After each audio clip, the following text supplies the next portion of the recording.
Pinakamainit na araw ngayon sa Metro Manila simula nitong Enero.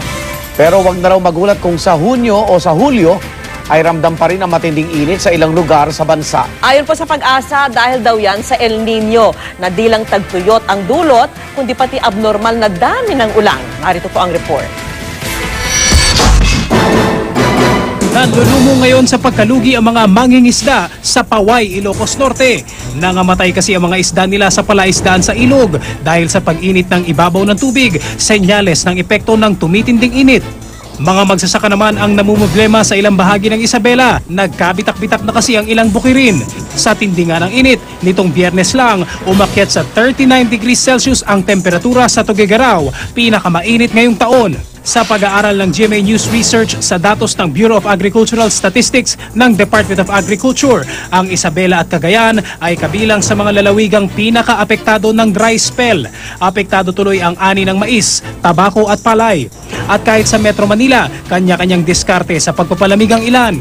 Lalo't pumalo sa 36.4 degrees Celsius ang temperatura, pinakamataas sa rehiyon ngayong taon. At kung isasama ang relative humidity o alinsangan, aabot sa 43 degrees Celsius ang init factor o nararamdamang init ng katawan. Pagdala ng payong para makaiwas sa sakit. Kailangan talaga pag itong sobrang init, inom ng tubig, mga malamig.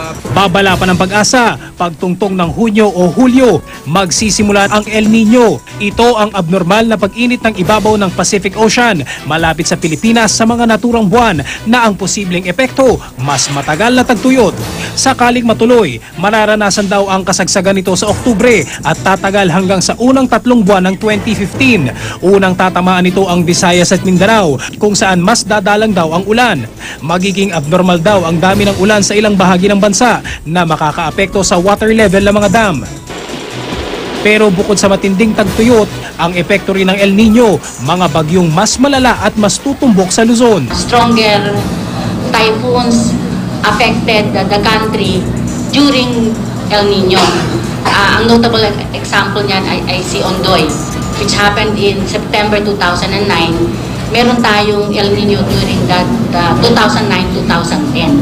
And also si Milenio, it also happened during 2006-2007 El Nino. Yung bagyo kasi gusto niya yung mainit na lugar.